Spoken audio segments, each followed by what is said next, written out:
Chapter 201. In a low, narrow mine tunnel, Song Wen received the bodies of the 4 Su family members from the sacred gu. These 4 corpses had only an egg-sized blood hole in their heads. With the rest of their bodies intact, the bodies of other robbers had been torn apart by the armored ghost, their blood mostly drained, and their souls either devoured by the armored ghost or dissipated. To Song Wen, they were of little value, but their storage rings had been collected by the sacred gu after devouring the corpses' souls and blood. Song Wen stored them away. These 4 corpses were excellent materials for refining substitute corpses. After finishing this, Song Wen looked up at the sky in the east. There, Jing Lu, who had narrowly escaped, was regrouping and continuing to chase Su Jingshu at the moment of rampant resentment.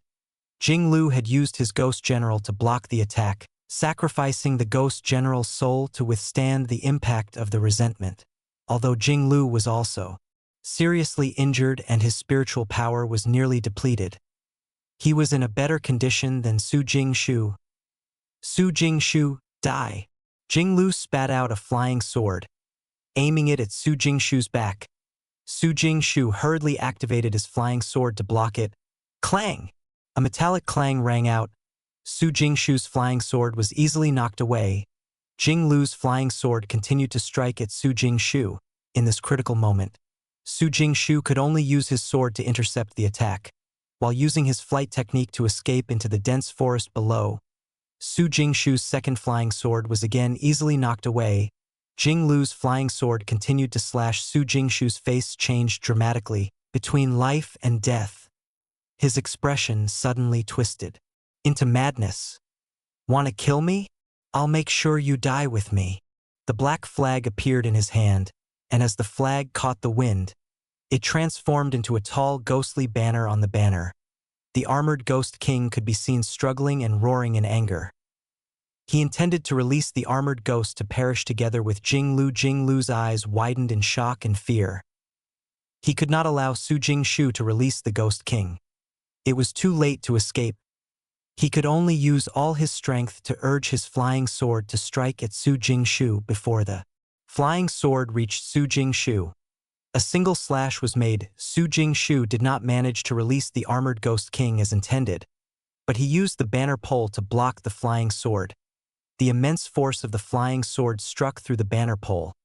The ghostly banner was instantly thrown out, and Su Jingshu was struck by the enormous force, crashing into the ground below. Bang, bang, bang.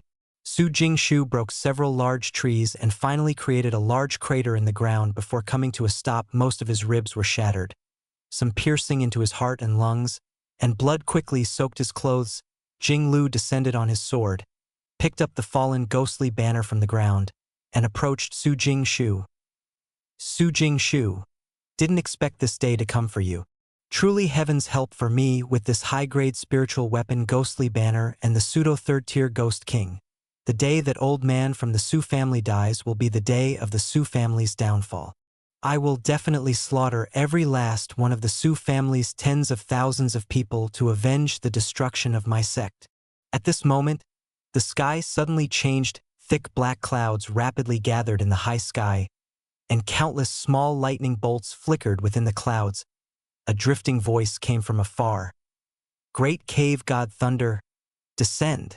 A dazzling lightning bolt, accompanied by overwhelming celestial might, descended from the sky.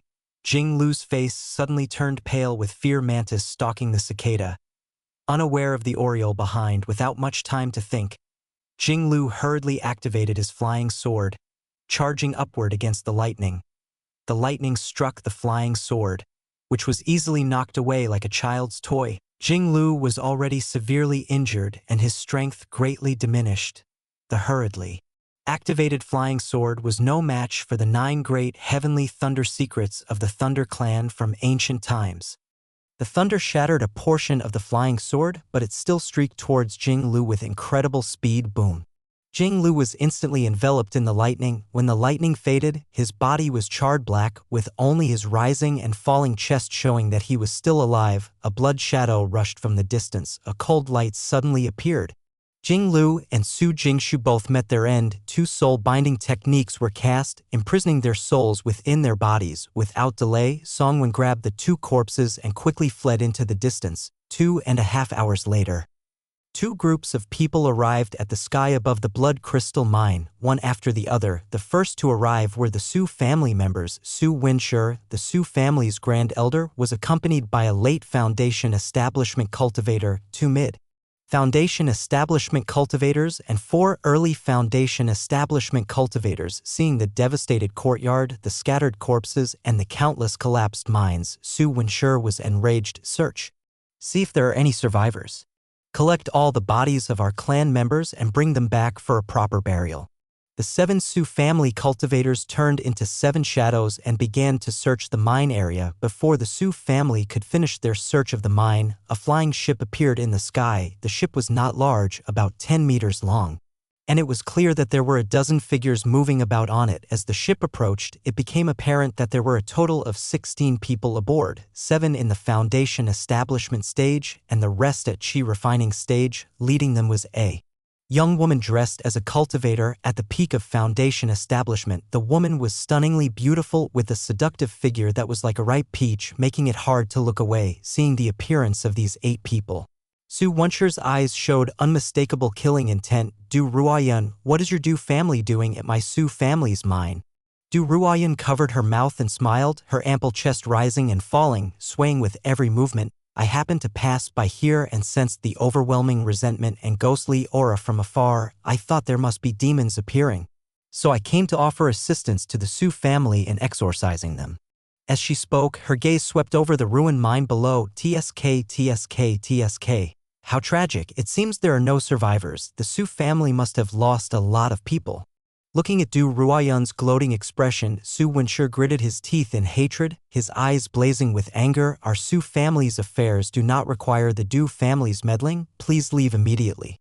Du Ruoyun raised an eyebrow and threw a flirtatious glance, lightly laughing. Why so angry? I came here with genuine intentions to help you, Su family. This blood crystal mine is your Su family's most important asset. It can't afford any losses. A flying sword suddenly appeared in front of Su Wenshi, shimmering with a cold light, with countless sword energies crisscrossing its blade, clearly ready to strike. If you don't leave, I'll use the sword to take your head. Su Wenshi's voice was as cold as the sword energy on the flying sword. Facing Su Wenshi's threat, Du Ruoyun showed no displeasure. She gently waved her hand and spoke to her own people. Since the host here does not welcome us, then we shall leave. The flying ship slowly moved away, heading towards the back. Suddenly, she loudly shouted to Su Wenshi, Grand Elder Su, make sure to guard the blood crystal mine. Who knows, it might be snatched away one day. Ha. Chapter 202. In a cave more than 400 miles from the blood crystal mine, Songwen's expression was somewhat gloomy. He had just performed soul searches on Su Jingshu and Jinglu, but the results were less than satisfactory. The soul search on Su Jingshu had failed. Songwen had hoped to learn about the Su family's scheme to capture the longevity technique cultivator from Su Jingshu's memories. The failure of the soul search left Songwen in a bad mood. The soul search on Jinglu was more successful, and Songwen obtained some useful information. The most interesting piece was, in the ghost market, there was a private trading meeting for scattered cultivators, all of whom were at the Foundation establishment stage. The meeting took place on the night of the full moon each month and served to facilitate exchanges among scattered Foundation establishment cultivators. A jade slip suddenly appeared in Songwen's hand, recording a secret ghost control technique called the Nine Hells Ghost Sutra. The Nine Hells Ghost Sutra was obtained by Jinglu from an ancient cultivator's cave, and was a profound ghost control method that allowed a cultivator to command ghostly beings slightly stronger than themselves, even crossing small levels of cultivation. However, this was Jinglu's own assessment. Songwen did not find the Nine Hells Ghost Sutra particularly exceptional. After all, the soul banner he refined could achieve similar effects. The method of refining the soul banner came from the 3 major demonic sects. Profound Een sect, which was somewhat more profound and mysterious compared to ordinary ghostly techniques, which was to be expected. But that did not mean the Nine Hells Ghost Sutra was useless to Songwen. The methods of capturing and refining ghosts in it were still worth learning from. For now, it could help Songwen to more quickly refine the Ghost King. 2 hours later, After carefully studying the ghost refinement methods in the Nine Hells Ghost Sutra multiple times, Songwon decided to begin attempting to refine the Ghost King. The Ghost King had expended a significant amount of ghostly energy during its fight with Su Jingshu, making it the best time to refine it. Once the Ghost King's strength was restored, even with the ghost flag sealing it, it would be nearly impossible for Songwon to refine it. However, before refining the Ghost King, he needed to first refine the ghost flag. Songwon focused his mind and sat cross-legged, holding the ghost flag. His thick spiritual energy surged like a raging tide, continuously washing over the dark flag. Su Jingshu was dead, and the ghost flag had become a masterless item. But this flag was a top-grade spirit artifact for ghost control. Songwon, being only at the early foundation establishment stage, found it difficult to truly refine this ghost control banner. After 2 days of relentless refining and consuming over 10 spirit replenishing pills to maintain the depleting spiritual energy, he finally succeeded in refining the ghost flag. The quality of the ghost flag was too high for Songwon to use directly. He planned to lure the Ghost King into the top-grade ghost banner and, using its power, slowly and thoroughly refine the Ghost King. Songwon activated the ghost flag, releasing the Ghost King. The Ghost King's ghostly energy was severely depleted, and since the ghost flag had no stored souls to help restore the Ghost King's strength, it appeared somewhat weak. As soon as the Ghost King appeared, it opened its enormous mouth and lunged aggressively at Songwon. The ghost flag suddenly emitted a faint blood light. The Ghost King was immediately frozen in place, unable to move. Following the method of the Nine Hells Ghost Sutra, Songwon continuously performed hand seals, directing streams of spiritual energy like raindrops onto the Ghost King. At the same time, Songwon multitasked. The top-grade ghost banner suddenly appeared. A large amount of ghostly energy surged from the top-grade ghost banner, washing over the Ghost King's soul body. Countless souls then emerged and surged toward the Ghost King. Seeing these souls, the Ghost King devoured them like a hungry ghost, greedily absorbing them. Suddenly, the top-grade ghost banner spun around the Ghost King, and countless banner shadows surrounded it. Realizing something was amiss, the Ghost King stopped feeding and became agitated, trying to break through the encirclement of banner shadows. The ghost flag once again glowed with a faint blood light, causing the Ghost King to freeze in place once more. Countless banner shadows abruptly contracted toward the center, crashing into the Ghost King. When all the banner shadows disappeared, the top-grade ghost banner reappeared at the position where the Ghost King had stood. The Ghost King had vanished, captured within the top-grade ghost banner. With a slightly pale face, Songwon let out a long breath. The continuous activation of the ghost flag, although only triggering its superficial power, had drained most of his spiritual energy. With his current cultivation level, forcibly activating a top-grade spirit artifact was still too strenuous. The top-grade ghost banner was crafted by Songwon himself, and he could control it with ease. The Ghost King was captured within it and would be slowly refined. Within a month, it would be completely refined and fully under Songwon's command. With a thought, 20 storage rings appeared before Songwon. He began to inspect the items as his spiritual sense entered each ring. Among the 20 storage rings, there were a total of 170,000 spirit stones, most of which came from the storage rings of Su family cultivators. The storage rings of those scattered cultivators mostly contained only 3,000 to 5,000 spirit stones. It seemed that these scattered foundation establishment cultivators did not live well. They likely spent any spirit stones they plundered quickly. After all, foundation establishment cultivators consumed a large amount of spirit stones daily for their cultivation. Each storage ring also contained some fist-sized blood-colored transparent crystals, which were the blood crystals. There were a little over 10,000 in total. These blood crystals were worth about 500,000 spirit stones, a substantial sum of wealth. Songwon categorized all the spirit stones, blood crystals, elixirs, spirit artifacts, and techniques, and stored them in different sections of the storage rings. At this moment, he was holding a jade vial with 2 blood-colored pills inside. From the pills' scent and the fluctuations of spiritual energy they emitted, Songwon could determine that these were likely explosive blood pills. Songwon casually put the explosive blood pills into a storage ring. It was not the right time to study the pills. With a thought, 6 corpses appeared on the ground. Songwon intended to refine them into substitute puppets. But since he had only asked Su Huawei for 3 days off and time was running out, he had to abandon the plan. He took out a large high-grade corpse-raising coffin and placed all 6 corpses inside. After setting up 2 formations to conceal their presence, Songwon stepped out of the cave and boarded his flying boat, heading north to the city market. Not far from the market, Songwon put away the flying boat and changed his appearance to that of Yuan Cheng before entering the city market 3 days ago. Master Yuan had left the Su family, and naturally Master Yuan would return to the Su family 3 days later. As soon as he entered the market, Songwon noticed that some scattered cultivators frequently mentioned the blood crystal mine.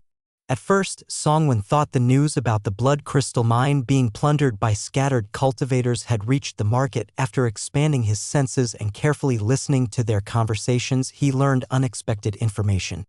The Su family had occupied the blood crystal mine for nearly a year, and during this period, several forces had tried to take over the mine. Some were like Jing Lu, scattered cultivators who plundered and then fled immediately regardless of their gains. Others were Golden Core forces who aimed to occupy the mine and extract it permanently. Over the past year, the blood crystal mine had been captured several times but was quickly reclaimed by the Su family. However, this time was different. 2 days ago, Su Wenshur led a team into the mine area with the intention to rebuild the mine. However, on that day, they were attacked by the Du family. The Du family dispatched more than 20 Foundation establishment cultivators, almost all of their Foundation establishment cultivators. The battle ended with the Su family's defeat. 2 Su family Foundation establishment cultivators were killed in action, several others were injured, and Su Wenshur was slightly injured and fled in a sorry state. Everyone thought that the Su family had only suffered a temporary setback. After accounting for their losses, they would surely retaliate strongly and drive the Du family away, reclaiming the blood crystal mine. After all, the Du family was a newly emerged Golden Core family. The Du family's Golden Core cultivator had only recently broken through to Golden Core more than 10 years ago, leading to their insufficient foundation.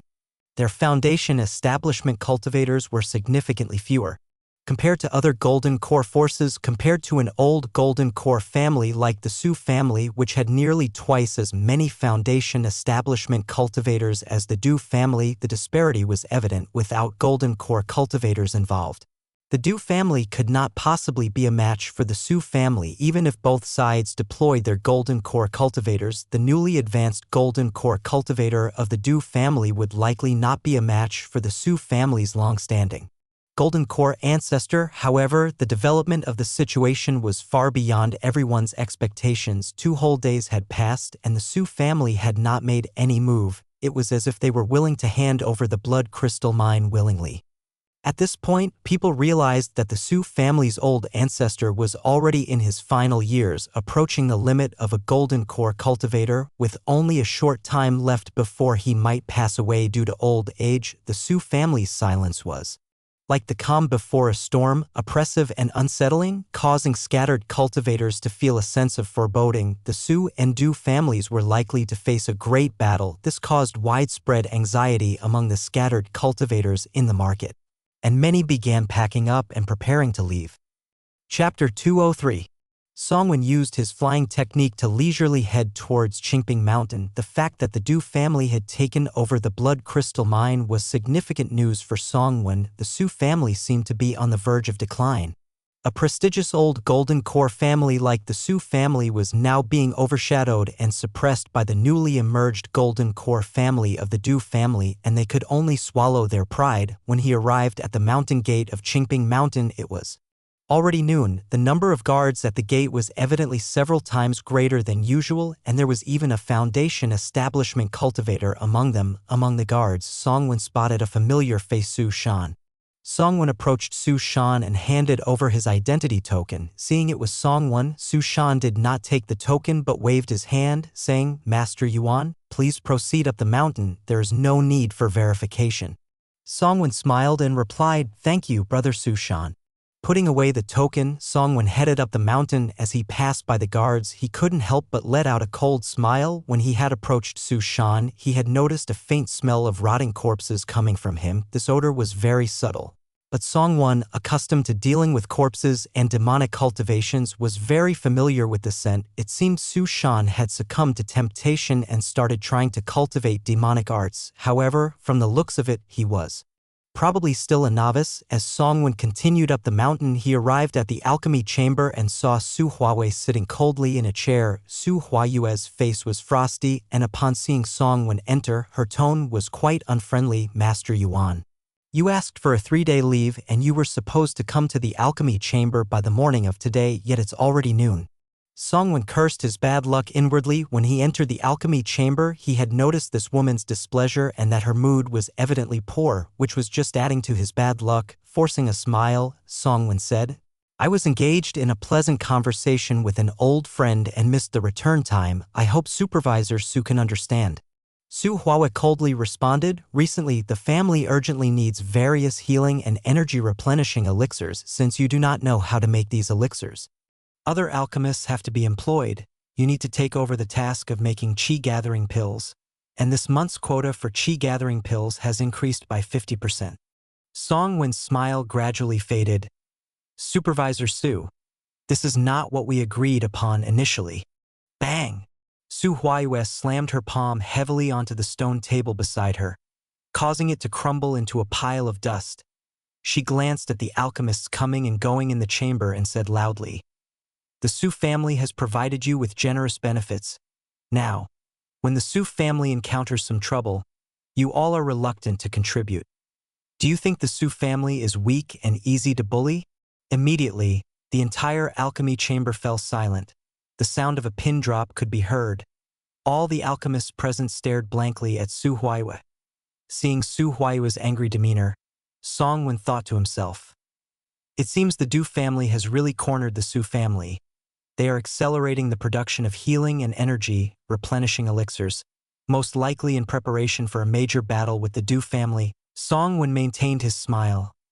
Supervisor Su, don't be angry. As a newly appointed alchemist of the Su family, I am naturally a member of the Su family and will do my utmost to serve the Su family. Even if it means working day and night, I will complete the alchemy tasks. Su Huayue glanced at Songwon, her anger slightly abated. Yesterday, the Grand Elder Su Wensher had ordered that within a month, a large number of healing and energy replenishing elixirs must be produced, and other elixirs must not be reduced. The task was assigned to Su Huayue, requiring the alchemy chamber's alchemists to produce additional elixirs this month. Upon learning that additional elixirs needed to be produced without compensation in spirit stones, most of the external alchemists showed strong resistance. This greatly affected Su Huayue's mood. She originally intended to use Songwon as an example to warn the other alchemists, but she hadn't expected Songwon to immediately comply. Having alchemists who obey is always a good thing. These external alchemists were like a loose sand. As long as a few of them were pacified and accepted the additional alchemy tasks, the others would follow suit. Su Huayue handed a cloth bag to Songwon and said, here are the materials for 3 qi gathering pills. You must produce 3 qi gathering pills before you can leave the alchemy chamber. Understood.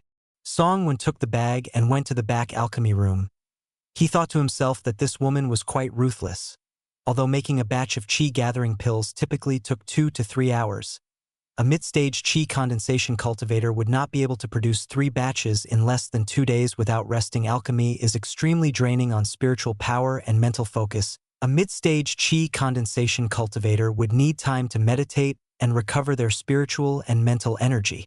After making each batch of qi gathering pills, for someone at Songwon's foundation establishment level, this was not an issue. He took only 6 hours to produce all 3 batches of elixirs, and still had 2 sets of materials left. However, Songwon did not immediately leave the alchemy room, as doing so would certainly raise suspicion. Alchemists often faced unexpected situations such as explosions in the furnace to prevent such accidents from disturbing the work of other alchemists.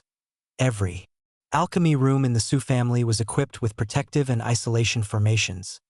This was a perfect opportunity for Song Wen to study the explosive blood pill in the alchemy room. Song Wen sat cross-legged and swallowed an explosive blood pill. As soon as the explosive blood pill entered his stomach, the blood within Song Wen surged intensely, giving him a sensation of boiling blood and a surge of inexplicable combativeness. A powerful spiritual energy was generated within him, and under the guidance of the existing spiritual energy, this newly generated energy smoothly flowed into his meridians and then into his dantian. His cultivation level rapidly increased in a short period of time. Although he did not break through to mid-stage foundation establishment, he was very close. Song Wen's eyes brightened. The effect of the explosive blood pill was unexpectedly good. No wonder it was regarded as a vital pill in desperate situations. After about half a stick of incense, Song Wen noticed that the spiritual energy within him began to rapidly weaken, perhaps due to Song Wen not engaging in battle. After a few breaths, the spiritual energy returned to its normal state and did not continue to weaken at the same time. His vital blood was also significantly depleted. This was the side effect of taking the explosive blood pill. However, the depletion of vital blood did not make Song Wen feel any discomfort. Song Wen rested his chin on his hand and fell into thought. The spiritual energy boosted by the explosive blood pill only lasted for half a stick of incense, and this energy could not be refined. This was quite different from the blood chi pill, whose enhanced energy could be refined and permanently increase cultivation. The main ingredient of the explosive blood pill was not a spiritual herb but the blood of a Tier 3 demonic beast. Its ability to temporarily boost a cultivator's cultivation was due to transferring the power contained in the beast's blood to the cultivator. Once the power in the beast's blood was depleted, the enhanced cultivation would naturally fade. To permanently increase cultivation, one would need to find a way to refine and absorb this energy, truly storing it in the dantian. To make an explosive blood pill that could permanently enhance cultivation, it was necessary to find a spiritual herb to replace the demonic beast's blood. The first herb that came to Song Wen's mind was the red blood vine as the main ingredient in the blood chi pill. The red blood vine could deplete vital blood and produce spiritual energy. However, the red blood vine was only a Tier 1 spiritual herb. Using it to replace the demonic beast's blood might result in an elixir with weaker potency. Even if it could ultimately be successfully refined, suddenly a gleam of excitement flashed in Song Wen's eyes and a smile appeared on his face. Perhaps I can find a Tier 2 spiritual herb similar to the red blood vine to use as the main ingredient. Chapter 204. Perhaps I can find a Tier 2 spiritual herb similar to the red blood vine to use as the main ingredient. With this idea in mind, Song Wen began to consider which Tier 2 spiritual herbs would be suitable. He took out the alchemy notes from Rong Jingyun, which recorded over 100 formulas and covered many spiritual herbs, with detailed descriptions of their properties. After reviewing the entire alchemy notes, Song Wen identified 3 Tier 2 spiritual herbs that might be suitable as the main ingredient: fire pomegranate fruit, sky blue thorn, yellow essence mushroom. Among these, the easiest to obtain was the yellow essence mushroom, followed by sky blue thorn, and the fire pomegranate fruit was the most difficult. After identifying these 3 herbs, Song Wen immediately ruled out the fire pomegranate fruit. The fire pomegranate fruit was a rare herb that assisted cultivators in training their eye techniques and was more expensive than many Tier 3 spiritual herbs. Even if Song Wen were to develop a new explosive blood pill using the fire pomegranate fruit, it would be impossible to produce it in large quantities because the herb was too rare, and even with enough spirit stones, it might not be available for purchase. With a method for improving the explosive blood pill in mind, Song Wen was eager to try it out. However, he currently had no ready spiritual herbs and needed to gather the required materials first. Song Wen estimated the time. He had been in the alchemy room for less than a day. Leaving now would certainly attract suspicion. He decided to use the remaining chi gathering pill materials to continue making pills. Since he couldn't leave, he might as well make a few more pills to prepare for future demands from Su Huawei. He had a total of 6 sets of chi gathering pill materials. With 2 sets left from this time and 4 sets from before, another day passed. Song Wen, looking somewhat weary, walked out of the alchemy room and handed a jade bottle containing 15 chi gathering pills to Su Huawei. Deacon Su, I have successfully produced 3 batches of chi gathering pills as requested. Su Huawei took the jade bottle, examined it, and nodded in satisfaction. Thank you for your hard work, Master Yuan. You can go back and rest. Remember to report to the alchemy room on the appointed day and time. After bidding farewell, Songwen turned and left. Back at his residence, Songwen immediately became energetic again. The previous fatigue was just an act. He extended his spiritual sense into his storage ring and carefully searched through it. He had quite a few storage rings, each containing various spiritual herbs, but he wasn't entirely sure which herbs he had. Following the formula for the explosive blood pill, Songwen selected the required herbs, although the explosive blood pill was a Tier 2 elixir. Not all the herbs required for its refinement were Tier 2, some were Tier 1 herbs. These Tier 1 herbs were common auxiliary herbs, and Songwen had many of them in his storage ring. After checking his storage ring, Songwen discovered that only 2 herbs were missing for refining the explosive blood pill. One was the Tier 2 spiritual herb called Ghost Needle Grass, which was an auxiliary herb for making the explosive blood pill. Ghost Needle Grass was not particularly rare, but it wasn't available in the storage rings he had. The other herb was the main ingredient. Songwen decided to first try the yellow essence mushroom as it was the cheapest and easiest to obtain among the 3 potential main ingredients.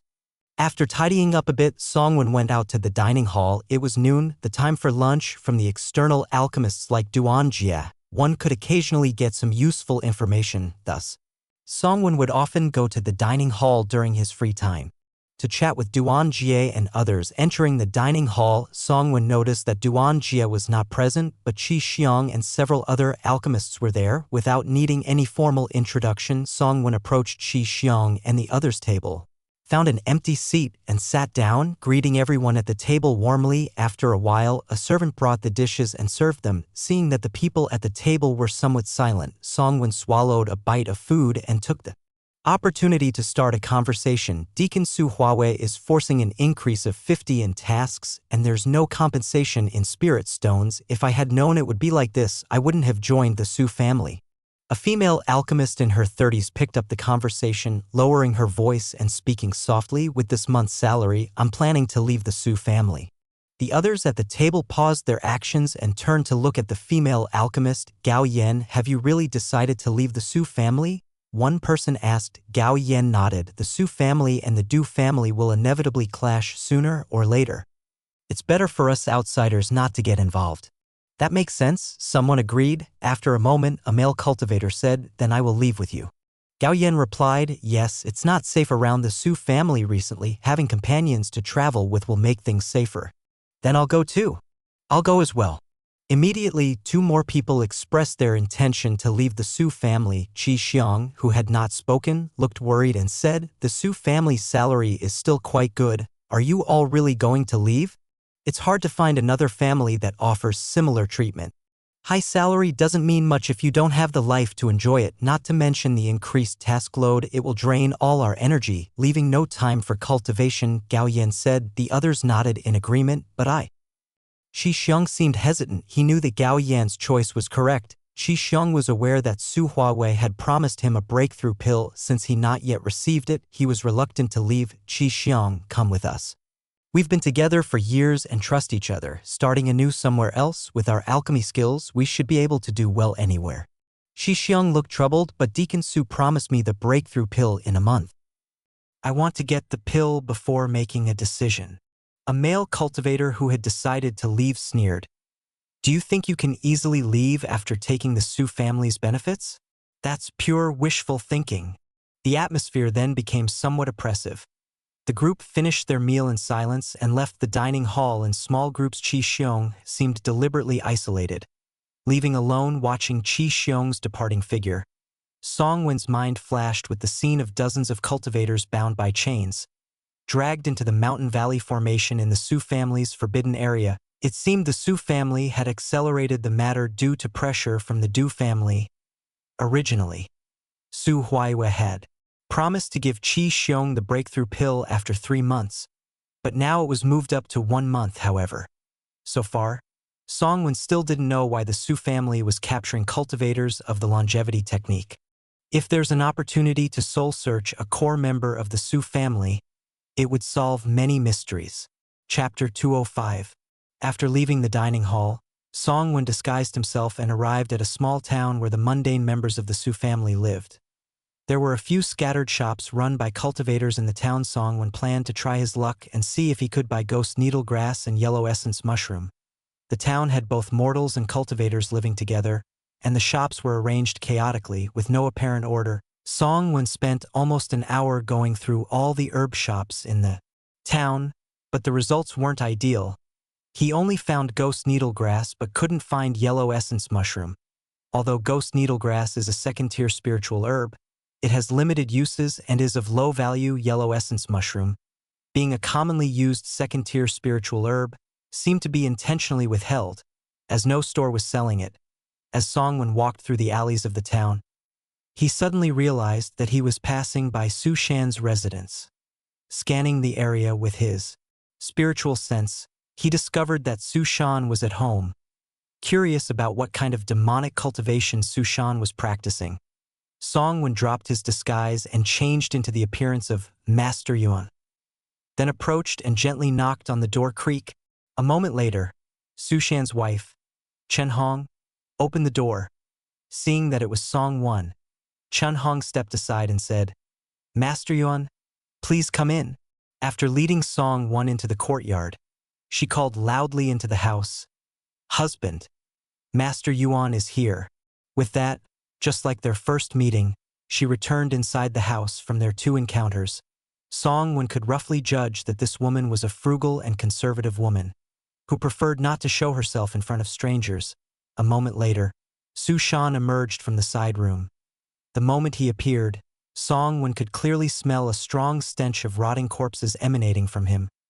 He had just been in contact with a rotting corpse. This meant that there were rotting corpses hidden in Su Shan's courtyard, and there were likely more than one. Songwon gave Su Shan, who was walking toward him with a smile, a meaningful look. He was raising corpses in his own courtyard. Wasn't he worried that the unborn child might be tainted by corpse qi? "Master Yuan, what brings you here today?" Su Shan asked. "Ah, don't ask." The alchemy room suddenly increased the workload. "I've been refining pills for days, leaving me physically and mentally exhausted. I came out to relax and stretch my bones. I happened to pass by your house, so I thought I'd knock, and it turns out you're home." Songwon lied smoothly. His tone was casual, as if Su Shan was an old friend, sharing his hardships as though Su Shan were no stranger. Perhaps affected by Songwon's words or feeling the closeness in his tone, Su Shan lowered his guard and began to vent. Who wouldn't agree? 5 days ago, the family suddenly tightened security. I've been guarding the mountain gate for 3 days and nights, and only got a break yesterday. Songwon glanced at the inner room and softly asked, "I noticed that your wife's belly has gotten quite large. Is she due soon?" Su Shan nodded yes, probably within half a month. Songwon smiled and cupped his hands, saying, "Then let me congratulate you, Brother Su, on your upcoming son." Su Shan's expression subtly changed, appearing a little unnatural, but he quickly covered it up. "Thank you."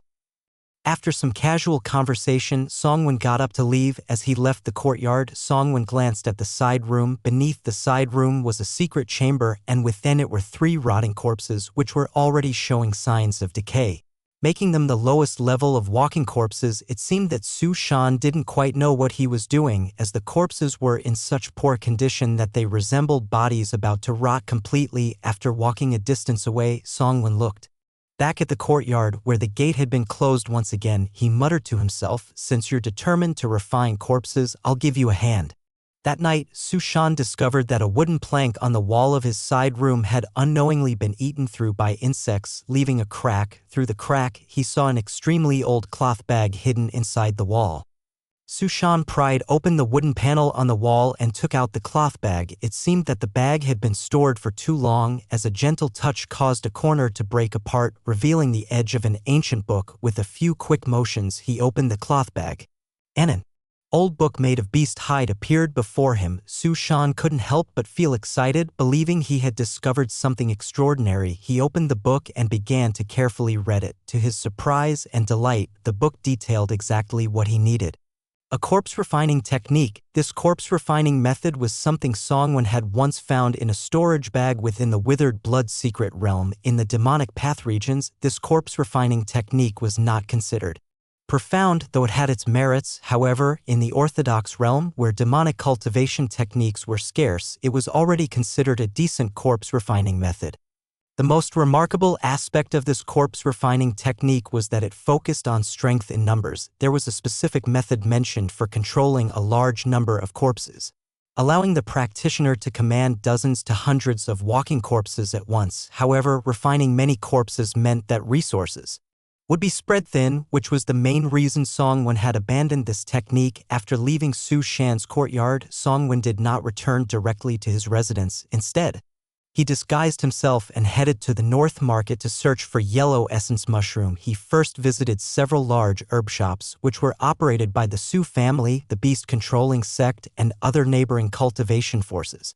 But none of them sold yellow essence mushroom. Next, he went to the stalls run by rogue cultivators and some smaller herb shops. Finally, in a small, obscure shop in a corner, he found a lead on the yellow essence mushroom. The shopkeeper was a man in his 30s. With a cultivation level of the 7th layer of the Qi refining stage, he had a sharp chin, thin lips, and a rat-like appearance with a thin mustache, giving him a shifty look. When the shopkeeper heard that Songwon wanted to buy yellow essence mushroom, his eyes lit up. He lowered his voice and said, "Fellow Taoist, yellow essence mushroom is a widely used second-tier spiritual herb and it's practically monopolized by the major cultivation forces. It's very hard to find it outside. However, you've come to the right place. I have yellow essence mushroom here and can supply it regularly, but the price."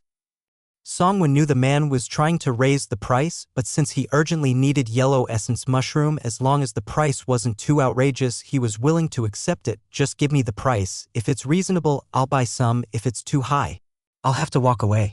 "How many years old do you need?" asked the shopkeeper. "Over 50 years, Songwon replied. The shopkeeper raised 2 fingers, 2,000 spirit stones per stalk. Songwon frowned, his expression becoming cold. "Isn't that a bit excessive?"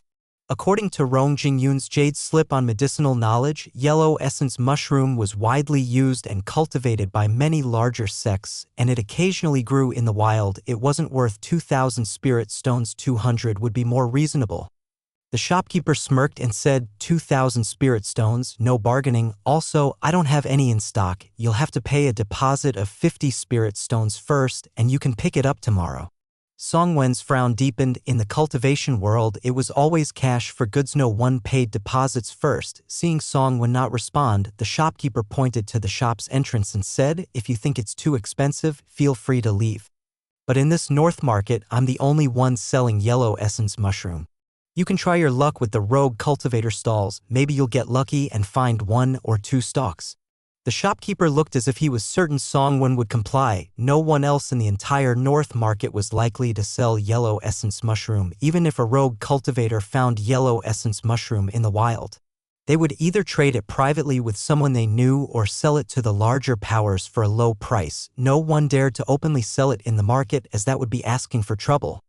The orthodox forces' monopoly on important second-tier spiritual herbs was no joke. A flash of killing intent briefly crossed Songwon's eyes. He reached to his waist, took off his storage bag, and poured out 50 spirit stones. "I'll reserve 1 stalk."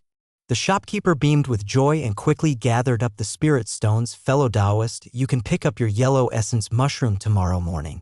Chapter 206.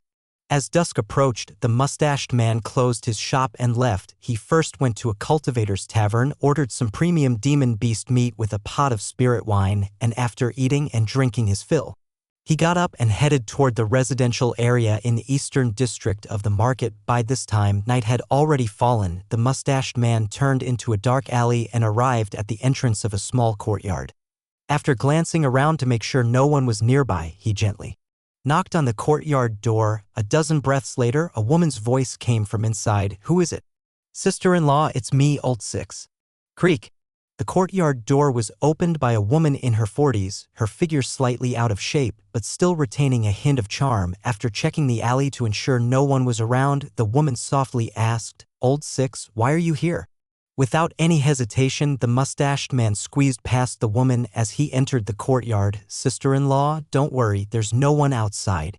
After he entered, the woman quickly closed the courtyard door. The mustached man wore a lewd smile as he pulled the woman into his arms. "I've been missing you, of course." As he spoke, his hands began to roam freely over the woman's chest. "Ugh." The woman made a coquettish sound, her eyes full of allure. "Every time your second brother leaves, you get so unruly." The two of them embraced and went inside. Moments later, sounds of heavy breathing began to emerge from inside the house as the mustached man got busy with both his hands and mouth. Watching all this unfold through his spiritual sense, Songwon felt somewhat frustrated. After the mustached man closed the shop, Songwon had sent his sacred goo into the shop only to discover there was nothing of value inside, nor did he find any trace of the yellow essence mushroom. Songwon guessed that the mustached man probably didn't have the yellow essence mushroom in his possession. The deposit he had requested was likely to be used to purchase the mushroom, which he would then sell to Songwon at a higher price. Thus, Songwon decided to tail the mustached man in hopes of discovering where he would buy the yellow essence mushroom. Unexpectedly, the mustached man didn't head for a place to purchase the mushroom but instead snuck into his own sister-in-law's bedroom. An hour later, his second sister-in-law lay collapsed on the bed. Panting, her face flushed, the mustached man got dressed and left the small courtyard. Just when Songwon thought the man was finally going to buy the yellow essence mushroom, he turned into another alley, swallowed a pill, and knocked on another courtyard door this time. A young woman in her 20s, looking as if she were made of water, answered the door upon seeing the mustached man. A hint of joy flashed in her eyes, and she quickly pulled him into the courtyard, her voice carrying a trace of complaint. "You scoundrel, why are you so late? Your third brother and the others returned to the Su family this afternoon. You should have come earlier. I've been waiting for you in unbearable loneliness." Songwon grew even more irritated, wondering whether he should capture the mustached man and perform a soul search on him. However, soul searches only reveal fragmented memories and don't always provide the exact information one seeks. Or, should he visit a brothel first and come back to tail the mustached man later? But then, after another hour of tossing around with his third sister-in-law, the mustached man left her house, swallowed 2 more pills, and knocked on the door of yet another sister-in-law's house. By the early morning of the next day, around the hour of the Tiger 3 to 5 a.m., the mustached man, exhausted from a night of activity, rubbed his sore lower back and made his way to the other side of the market. After walking through more than half of the market, he arrived outside a spirit herb shop, run by the Su family. He skillfully approached the side of the shop and knocked on a narrow side door. Moments later, the door opened. He greeted the 2 guards standing by the door and then proceeded deeper into the inner courtyard. The inner courtyard of the spirit herb shop was quite large, spanning dozens of acres, and guards were stationed in various corners.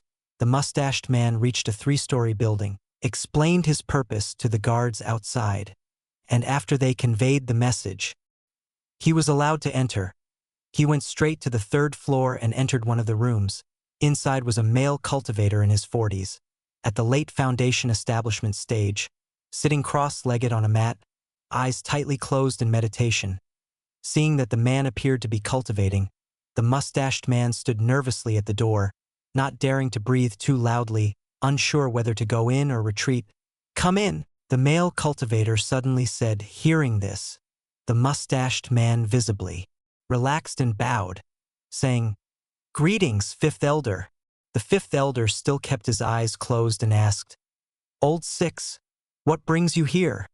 The mustached man replied, "Reporting to the 5th Elder, yesterday afternoon, a rogue cultivator came by looking to purchase some yellow essence mushroom. I suspect he might be a 2nd-tier alchemist or is working for one. That's why I've come to report this." The 5th Elder opened his eyes and stared sharply at the mustached man. "Are you sure he's a rogue cultivator?" The mustached man said, "He's someone I've never seen before, likely a newcomer to the market. Moreover, he knew nothing about the rules of the northern market.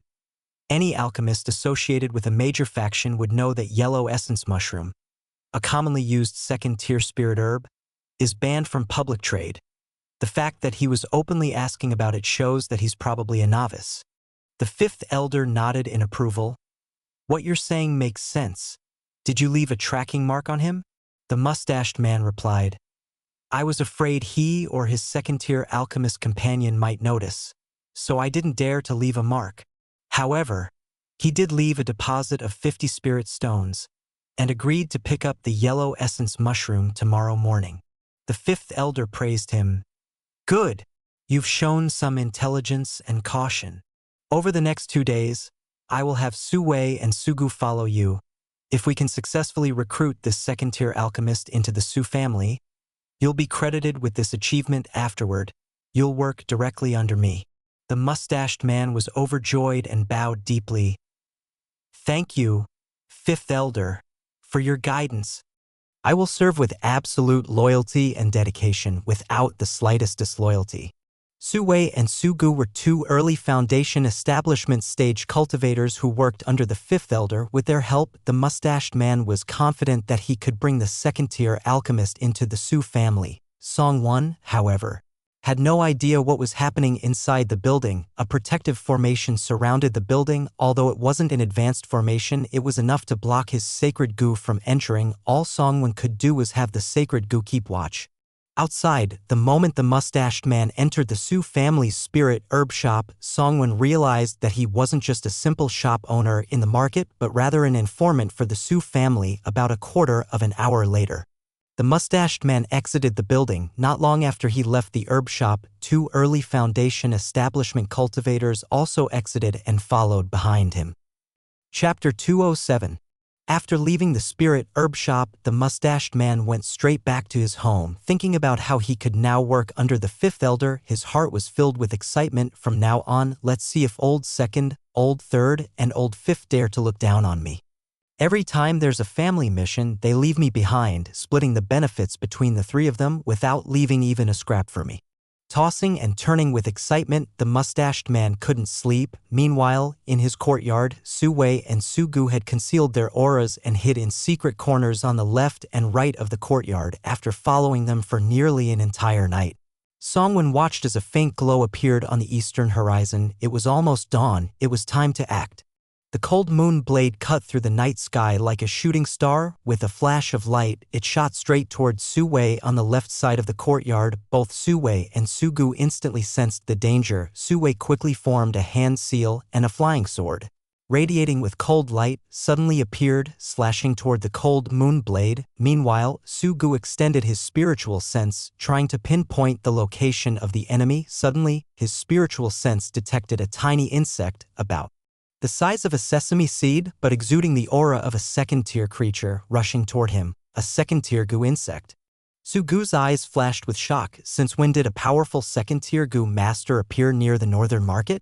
Despite his shock, his movements were not slow. With a single thought, his flying sword gleamed, slicing toward the goo insect. The sacred goo didn't dare to take the flying sword head-on, so it quickly changed direction, barely dodging the slash, but was forced back by the sword. Just as Su-Gu breathed a sigh of relief, he was stunned to find that 5 similar goo insects were closing in from 5 different directions, moving so fast that they left no time for him to react. These 5 goo insects were now less than 1 zhang, about 3.3 meters away. The first insect had only been a distraction. Panic flashed across Su-Gu's face as he hurriedly summoned a small spirit shield the size of a palm. The shield instantly expanded to the height of a person and began rotating around his body, trying to envelop him in protection, but he was still a step too late. Before the shield could start spinning fully, 2 goo insects had already reached him from unprotected angles. In an instant, they broke through his protective spiritual energy and burrowed into his body. In mere moments, Su-Gu was lifeless. Su-Wei's fight had also ended. After he deflected the cold moon blade, a sudden gust of sinister wind struck him from behind. It was the late second-tier ghost general with a red face and fiery hair. The late second-tier ghost general facing Su-Wei, who was only at the early Foundation establishment stage, and with the element of surprise, had an overwhelming advantage. Su-Wei had no chance to resist and was torn to pieces by the ghost general. His blood splattering everywhere, Song Wen's figure suddenly appeared in the middle of the courtyard. He glanced at Su-Wei's dismembered body. which had been tossed all over by the red-haired ghost general, and Su Gu's corpse, which had been half devoured by the sacred goo, leaving only a thin layer of skin on the upper body. Shaking his head, Songwen thought, what a hassle.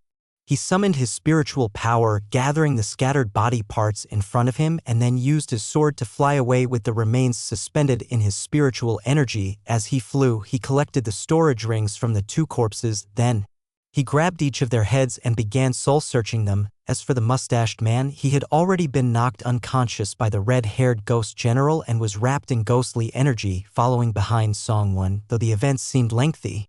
From the cold moon blade's first strike to Song Wen's departure, only about 10 breaths of time had passed. About 20 breaths after Song Wen left, the fifth elder arrived at the courtyard, seeing the blood scattered on the ground, the lingering traces of spiritual energy and the dense aura of Yin energy in the air. The fifth elder's face turned as dark as water. A few days ago, the Su family's crimson blood spirit crystal mine was ambushed by rogue cultivators.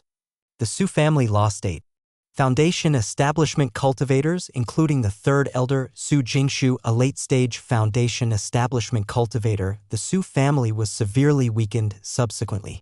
The Du family seized the opportunity to attack the Crimson Blood Spirit Crystal Mine, and the Su family lost 2 more Foundation establishment cultivators. Now, once again, they had mysteriously lost 2 more early-stage Foundation establishment family members. It could be said that disaster was striking the Su family.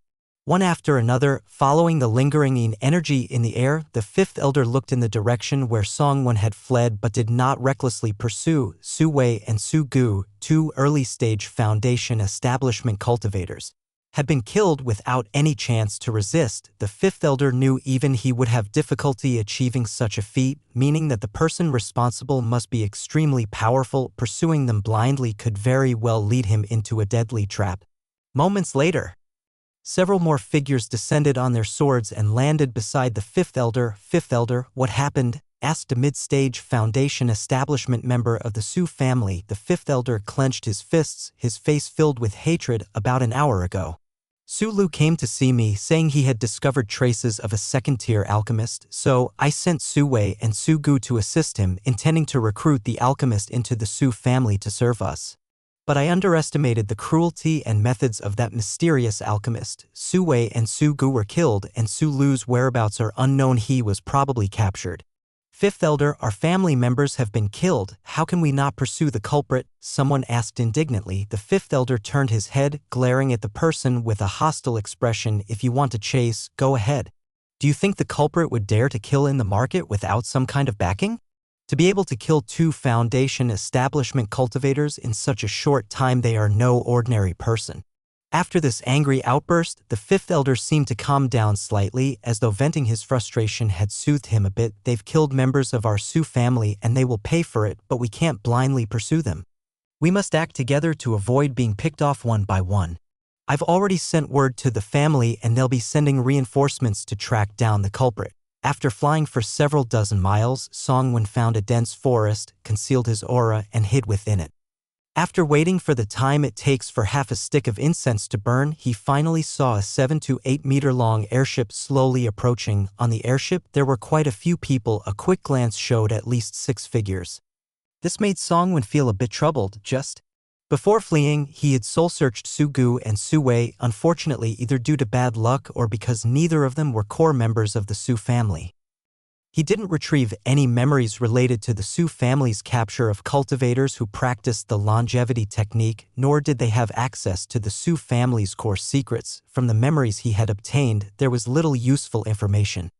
The only useful piece of intelligence was that, so far, the Su family had captured hundreds of cultivators practicing the longevity technique, most of whom were late-stage Qi condensation rogue cultivators. He didn't find any yellow essence mushrooms in their storage rings either. The only useful information was that the fifth elder of the Su family had long been stationed at the northern market. This elder was a core member of the Su family and knew most of the family's secrets.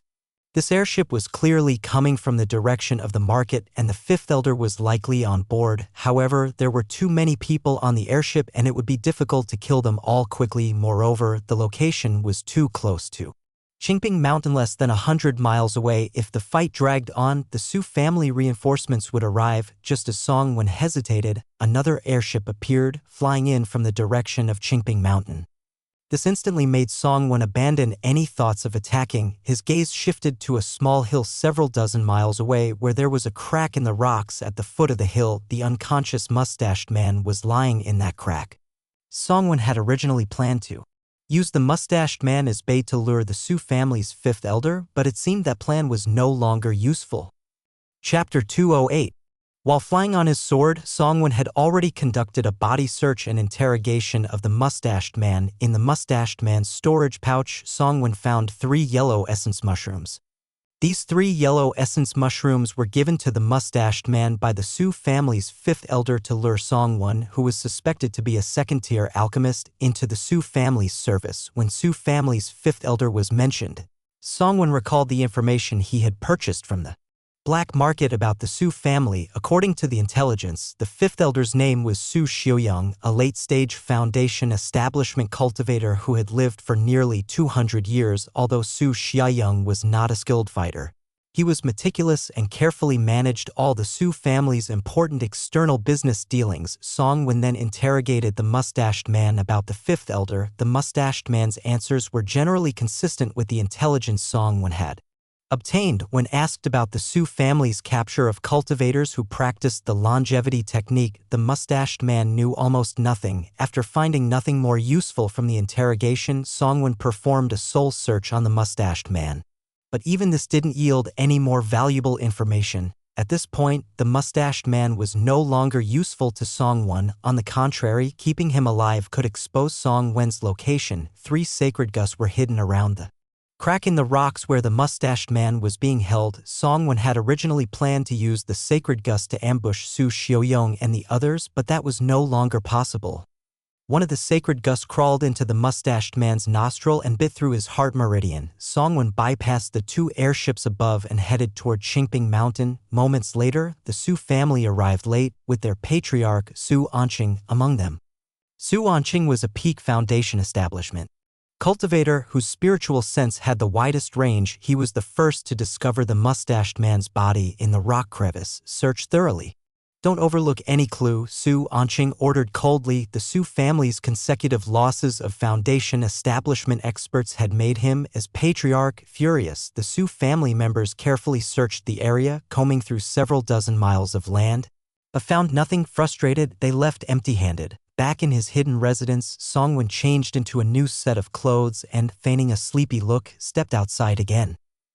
He entered the gate of Qingping Mountain and went to the alchemy room. At this time, it was still early. Su Huawei was already on duty in the alchemy room after collecting the ingredients for the spirit condensing pill from her.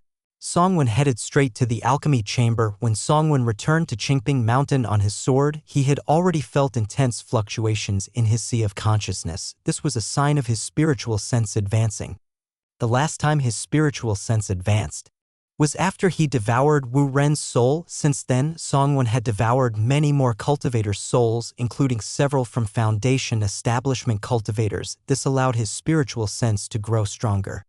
And he was finally on the verge of advancing again, releasing 2 sacred gusts to stand guard and setting up the spirit concealment formation inside the alchemy room. Song Wen sat down cross-legged, focused his mind, and began cultivating the Forbidden Divine Art. Forbidden Divine Art, first mentioned in the souls of Su Wei and Su Gu that he had just devoured, broke down into soul fragments, nourishing the expansion of his sea of consciousness. As he cultivated, time slowly passed. 3 days later, Song Wen opened his eyes and a sharp light flashed in them, briefly unsettling. This was due to his spiritual sense having grown so much in strength that he wasn't yet fully accustomed to it. Song Wen's spiritual sense had advanced to the point where it was now comparable to a peak foundation establishment cultivator. His spiritual detection range expanded to 4 miles. With the help of the sacred gusts, he could now sense up to 16 miles, equivalent to a late-stage core formation cultivator. Through the 2 sacred gusts that were standing guard outside, Song Wen learned that an hour earlier, Su Huawei had come to knock on the stone door of the alchemy room. Having noticed that Song Wen hadn't left the room for 3 days, seeing that there was no response from Songwen inside. She hadn't forced her way in and had simply left. When alchemists encounter unexpected situations during refining, it's common for them to exhaust their spiritual and mental energy, even getting injured. It's not unusual for alchemists to stay in the alchemy chamber for several days to recuperate. Knowing that Su Huawei had come by, Songwen felt a bit nervous. Fortunately, she hadn't forced her way in, otherwise his spiritual sense advancement might have failed and his secret identity might have been exposed. It wasn't that Songwen was careless. His spiritual sense advancements in the past had always been completed within a day. It had never taken this long before.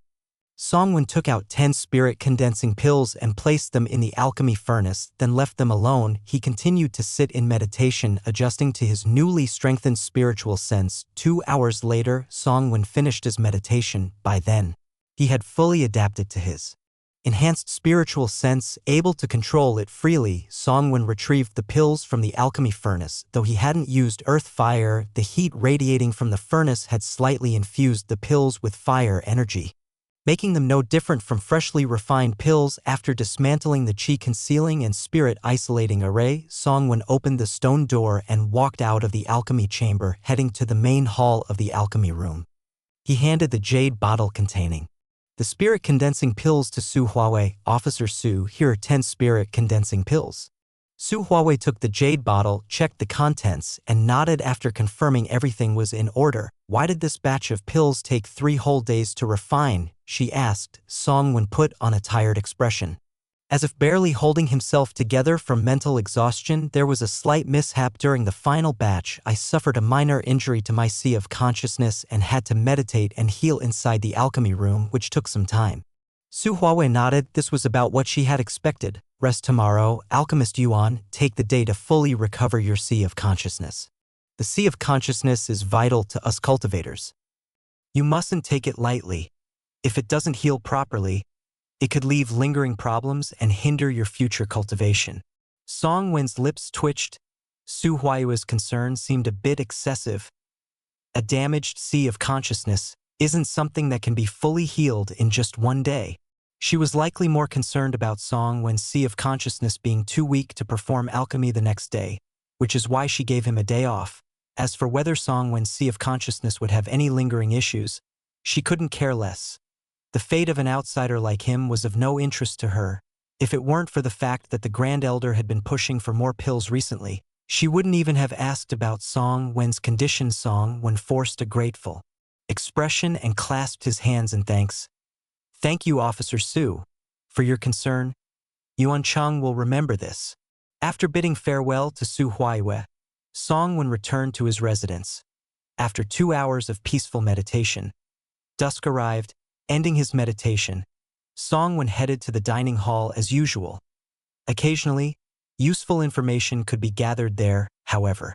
Today he didn't obtain any valuable information. Chapter 209. After dinner, the sun had already set, leaving only the afterglow to illuminate the earth. Songwen did not return to his quarters. Instead, he pretended to take a stroll for digestion, heading towards the west side of Qingping Mountain. On the west side of Qingping Mountain, there was a spirit field spanning several hundred acres. Most of the Su family's spiritual herbs were grown there. Songwen had been with the Su family for over half a month now, but had yet to visit the spirit field. Perhaps for safety reasons, the spirit field was located at the foot of Qingping Mountain, in the midst of the surrounding rugged mountains. There was a flat area of nearly 1,000 acres, making the presence of the spirit field somewhat abrupt. Around the edges of the spirit field stood stone towers. Shadows moved atop the tower. Su family guard stationed to protect the field. Standing by a small pond a few miles from the spirit field, Songwen gazed at the sunset, pretending to admire the view. In reality, he had already sent out 6 sacred gu. With the help of the gu, Songwen surveyed the entire spirit field. The spirit field, though said to span several hundred acres, was less than 2 miles across in diameter. Even from several miles away, the entire spirit field was within Songwen's spiritual sense range. At the center of the field stood a row of low, wooden houses, old and shabby in appearance, much like the rustic huts farmers use for temporary rest in the fields. There were 10 such houses, 4 of which had a foundation establishment cultivator inside. each meditating in a cross-legged position. One of them was at the late stage of foundation establishment, two at the mid-stage, and one at the early stage. These 4 cultivators were the real force guarding the spirit field. The guards in the stone towers outside served mostly as lookouts. The row of old wooden houses was meant to deceive intruders, giving the impression that there was no danger within, lulling them into a false sense of security. In reality, the true danger lay within those houses. Though the spirit field was close to Qingping Mountain, the Su family still assigned 4 foundation establishment cultivators for long-term duty, which showed how much importance they placed on the field. The sacred Gu also discovered a 100-meter-high cliff, carved into the side of Qingping Mountain near the spirit field. On this cliff were a dozen cave entrances, neatly arranged, each about 10 feet high. Each cave entrance was protected by an array, preventing anyone from sensing what lay within. Though Song Wen's spiritual sense couldn't penetrate the caves, he keenly detected faint traces of corpse energy lingering around the entrances. The fact that corpse energy remained despite the array's isolation meant that the array was frequently activated, allowing the energy to escape, leaving 2 sacred Gu clinging to the stone walls near the cave entrances to keep watch. Songwen turned and headed back to his quarters. There was an old saying, avoid suspicion. Though he was still several miles away from the spirit field, staying too long in the area could easily arouse suspicion. Around midnight, one of the sacred Gu returned to Song Wen's quarters. The Gu informed Song Wen that the barrier protecting the cave entrances had disappeared, since the distance between the spirit field and his quarters was about 70 miles beyond the range of his spiritual sense. The sacred Gu had to come all the way back to deliver the message while the other Gu took the opportunity to enter the caves. Receiving this news, Song Wen slipped out of his quarters under cover of darkness, heading toward the spirit field. When he was just a few miles from the field, he suddenly stopped at the edge of a dense forest. He recalled that Su Shan had once mentioned that there were many traps and killing arrays hidden in the forests on Qingping Mountain. If one were to fall into them, even if they weren't killed by the arrays, they would still expose their whereabouts. Drawing the attention of Su family cultivators, since there were traps in the forests of Qingping Mountain, it was highly likely that there were similar arrays in the forests surrounding the spirit field. Flying over the forest directly would definitely not escape the notice of the guards stationed in the stone towers around the spirit field. The forest, then, was not an option. The only option was to find a place to hide and use the sacred Gu to investigate everything inside the cave. Songwen looked around and his gaze fell on the small pond he had visited earlier that evening. The pond wasn't deep, only about 3 meters, but it was enough to hide his body. Songwen did not enter the pond but used the sacred Gu to sense everything happening inside the cave. At that moment, the barrier at the cave entrance had not been reactivated and the entrance remained wide open. After walking 100 meters into the cave, a massive chamber over 10 acres wide appeared in front of him. On the ground of the chamber, faint, glowing light emanated. Upon closer inspection, the glow came from palm-sized lingji mushrooms. These lingji mushrooms were not growing on the ground, but on human skulls. Each lingji was attached to a complete human corpse.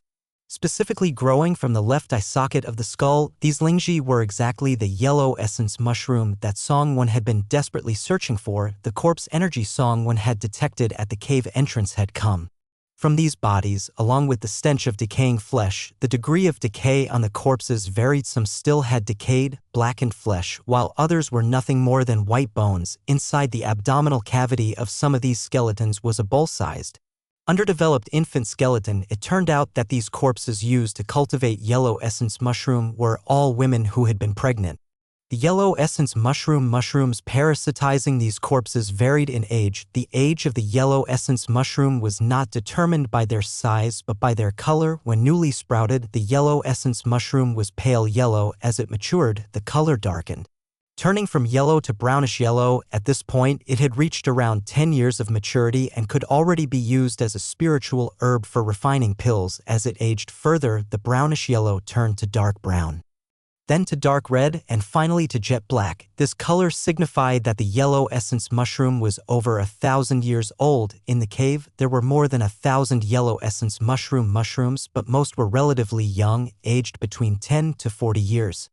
Considering that these mushrooms were carefully cultivated by the Sioux family, their actual age might be longer than their natural growth period, indicating that the Sioux family had likely started cultivating them within the last decade or so. Moreover, Songwon noticed that these yellow essence mushrooms were not identical to the three he had obtained from the man with the mustache. These mushrooms carried a peculiar trace of vitality, something ordinary yellow essence mushroom did not possess. This vitality was like the energy of a rising sun, brimming with life. It was also reminiscent of the first sprout breaking through the frozen ground in early spring, full of vitality. In the cave, two late-stage qi refining cultivators from the Sioux family were performing a wind-clearing technique in various corners of the chamber. Gentle breezes swept through the cave, driving away the corpse energy and foul stench and drawing in fresh, clean air from outside into the chamber. Seeing this, Songwon understood the purpose of the dozen or so cave openings on the cliff. They were designed to ventilate the chamber. Though the yellow essence mushroom grew on human corpses, they couldn't endure long-term exposure to corpse energy, or they would rot and wither. After about 15 minutes, the foul and rotten air in the cave was entirely replaced by clean air, and the two cultivators stopped casting their spells. They then began inspecting the growth of the yellow essence mushroom one by one. One of them used spiritual power to lift a skeleton that had already weathered. His movements were slow and gentle, as if he was afraid of accidentally breaking the fragile bones.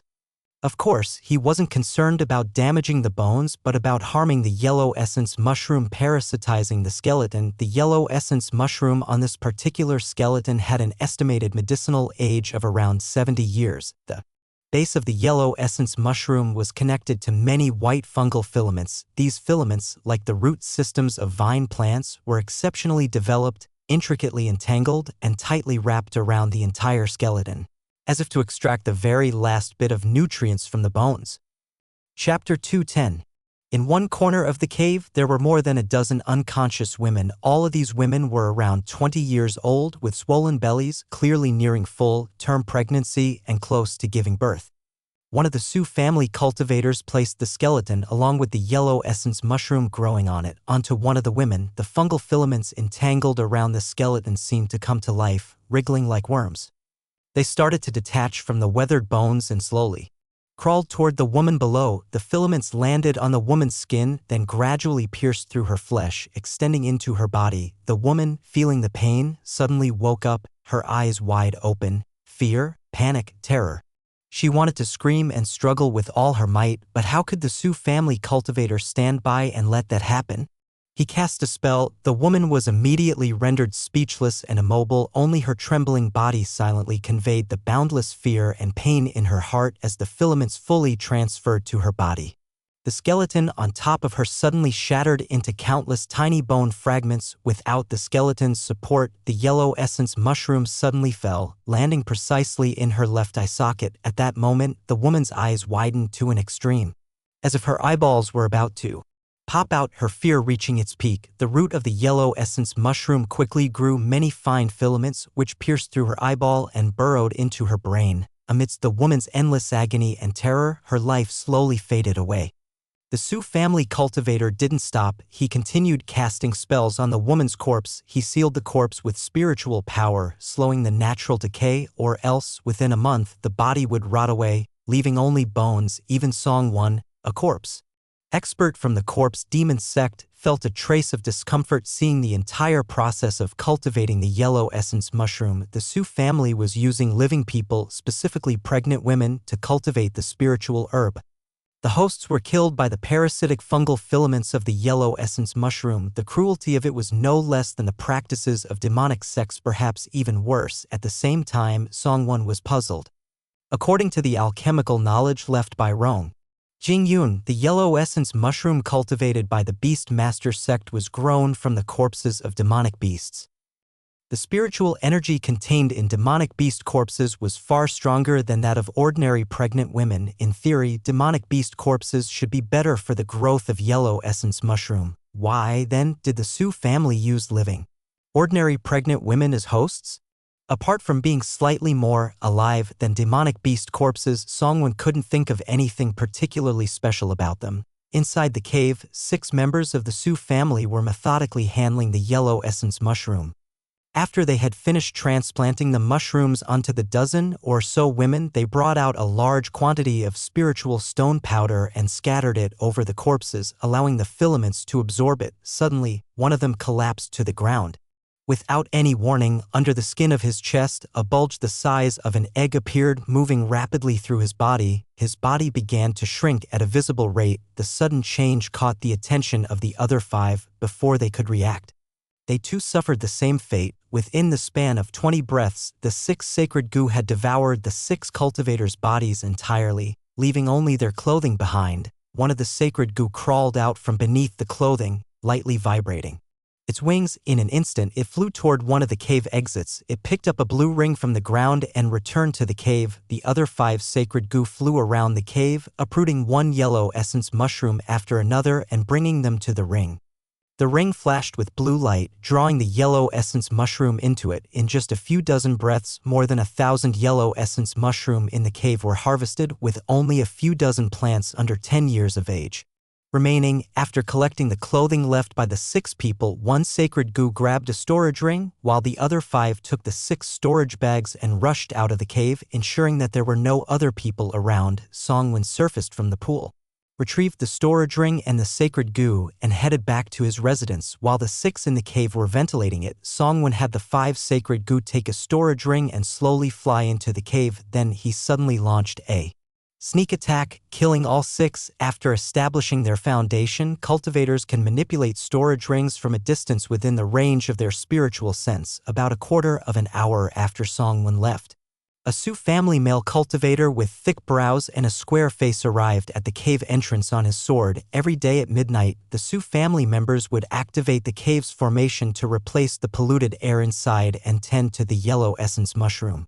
which usually took about 15 minutes. Today, it had been a quarter and a half since the 6 family members entered the cave, and they still hadn't returned, causing him to feel suspicious, so he decided to check it himself. Upon reaching the cliff's edge, he noticed that the more than 10 openings in the cliff were still open, and there was no sign of any living presence in the cave. A bad premonition rose in his heart. He quickly entered the cave and, upon seeing the mess inside, found that nearly all the yellow essence mushroom had disappeared along with the 6 family members. The square-faced cultivator's expression turned extremely ugly. He hurriedly exited the cave, took out a jade slip, and crushed it.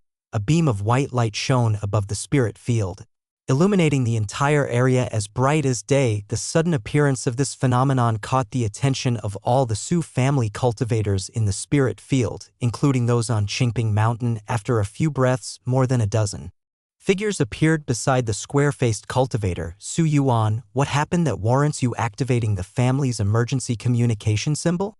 A tall, broad-shouldered, middle-aged cultivator with thick brows and large eyes asked. This person was Su Anqing, head of the Su family. The square-faced cultivator, referred to as Su Yuan, looked at Su Anqing without caring for etiquette and directly stated, "The yellow essence mushroom has been stolen." He then briefly explained this situation in just a few sentences. Su Anqing's expression turned ashen, a suppressed fury seeming to boil within him. His voice was low and filled with murderous intent. "Find them for me. Mobilize all forces of the Su family, search the area thoroughly, and bring back the yellow essence mushroom." Immediately, the more than 10 Su family cultivators took their orders and began mobilizing the entire Su family to search the surroundings. An elderly man, frail and with darkened skin, who appeared rather sinister and seemed to have very little flesh on him, did not leave. He coldly glared at Su Anqing, clearly displeased with him. Su Anqing glanced at the sinister elder and coldly said, "What? Does the Grand Elder have any objections to my orders?" The Grand Elder, Su Winsher, snorted coldly. "Su Anqing, the yellow essence mushroom is crucial for the ancestors' longevity. Now that the yellow essence mushroom is missing, your Su family cannot evade responsibility. If this delays the ancestors' longevity, I'll be curious to see how you explain it to the ancestor and to the Su family's predecessors." After speaking, Su Winsher turned and left.